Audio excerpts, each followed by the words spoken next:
Hello friends, চলে এসেছি মাশরুমের একটা রেসিপি নিয়ে। সবাই করো, আমি কেমন করে করলাম তাই একটুখানি শেয়ার করছি। মাশরুমগুলোকে জলে একটু বয়েল করে টুকরো করে নিলাম, আর কয়েকটা সবজি নিয়েছি, যেটা আমি মাশরুমের একটা গ্রেভি তৈরি করব।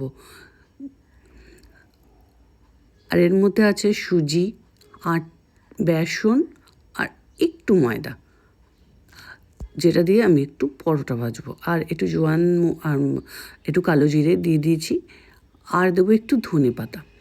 এবার আমি যে সবজিগুলো নিয়েছিলাম, পেঁয়াজ, ক্যাপসিকাম, তারপরে ধনে পাতা, রসুন, ওগুলোকে এক এক করে সব কটাকে কুচিয়ে নেব।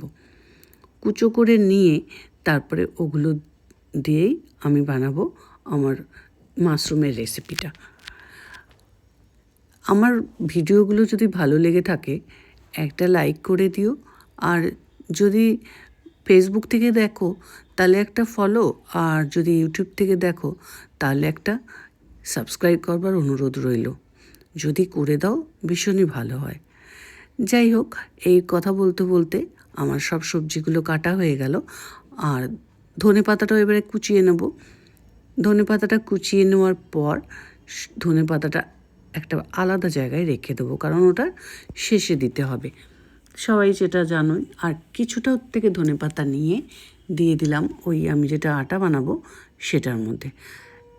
এবার ওটা সাইডে রেখে এটা আগে বসিয়ে নিই, হতে থাকবে। প্যানের মধ্যে একটু, আমি তো ভার্জিন অয়েল ইউজ করি, তো অলিভ অয়েলটা দিয়ে দিলাম। দিয়ে তার মধ্যে কোনো ফোড়ন না, ডাইরেক্ট রসুনটা দিয়ে দিয়েছি, পেঁয়াজটা দিয়ে দিয়েছি। তারপরে ভাবলাম না, একটু জিরে পোড়া দিলে ভালোই হতো, তো একটু জিরেও দিয়ে দিলাম। সঙ্গে একটু নুন দিলাম, এগুলো মজে যাওয়ার জন্য। দিয়ে একটু ফুল ফ্লেমেই ভাজা ভাজা করতে আরম্ভ করলাম। একটু যখন এটা ভাজা ভাজা হয়ে উঠলো, তারপরে দিয়ে দিলাম এক টুকরো আদা আর কড়াইশুঁটিগুলো।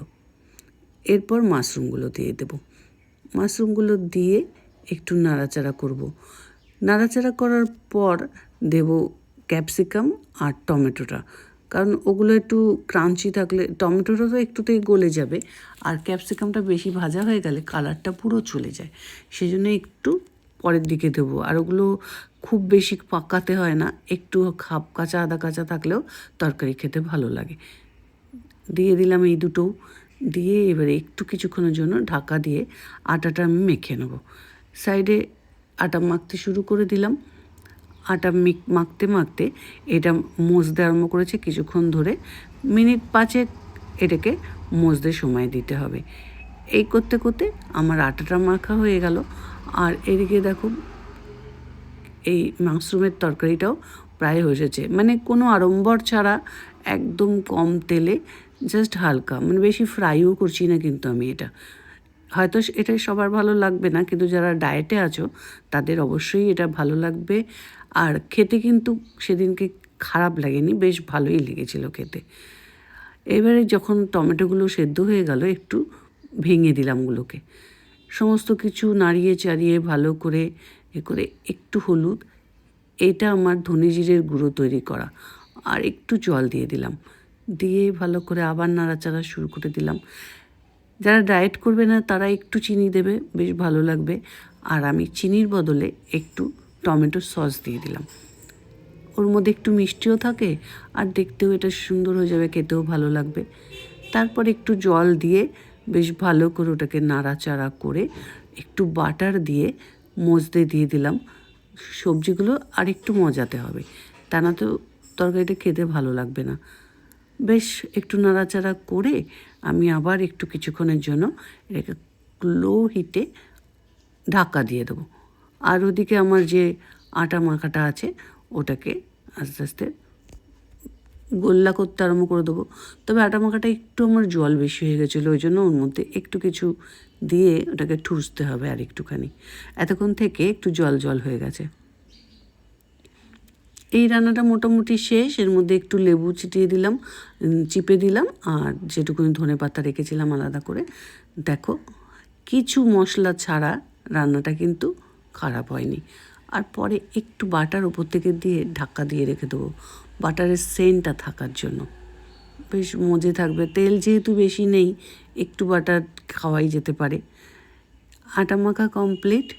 ঠিক করে নিয়েছি যে জল জল ছিল। এবার এর থেকে যে কটা গুলি আমার ভাজার, আমি একটা একটা করে ভেজে নিতে আরম্ভ করব। এবার একটা প্যান বসালাম, ফ্রাই প্যানের মধ্যে একটা পরোটা বেলে দিয়ে দিলাম। এর মধ্যে কিন্তু কোনো আটা ময়দা বিশেষ একটা নেই, আছে সুজিটাকে বেশ কিছুক্ষণ ধরে ভিজিয়ে রেখেছিলাম।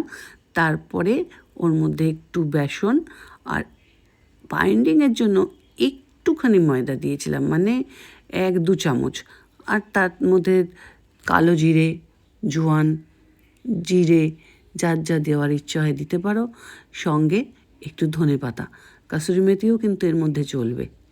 দিয়ে বেশ চেপে চেপে একটা একটা করে একটু একটু তেল দিয়ে ভেজে নাও, বেশ খেতে ভালোই লাগবে।